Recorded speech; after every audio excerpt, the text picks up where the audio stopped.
கூண்ட விட்டு ஒரு பறவை இங்கு தோடி ராகம் பாடுதம்மா. மாலையிட நினைச்ச கிளி மனம் காயம் பட்டு வாடுதம்மா.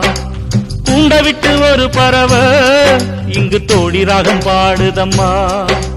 மாலையிட நினைச்ச கிளி மனம் காயம் பட்டு வாடுதம்மா. நெஞ்சிக்குள்ளே கொஞ்சம் அன்பு சொல்லுக்குள்ளே தப்பா போச்சு. முத்துக்கல்லும் வைரக்கல்லும் சட்டத்தின் முன்புப்பா போச்சு. வெட்டி வெட்டி பிரிச்சது என்ன கணக்கு? அந்த வேதனைக்குள் மறைஞ்சோர உண்மை இருக்கு. காத்துக்குள்ள நடுங்குது அன்பு விளக்கு. இது காலங்காலமாக உள்ள காதல் வழக்கு. உண்ட விட்டு ஒரு பறவை இங்கு தோடி ராகம் பாடுதம்மா. மாலையிட நினைச்ச கிளி மனம் காயம் பட்டு வாடுதம்மா.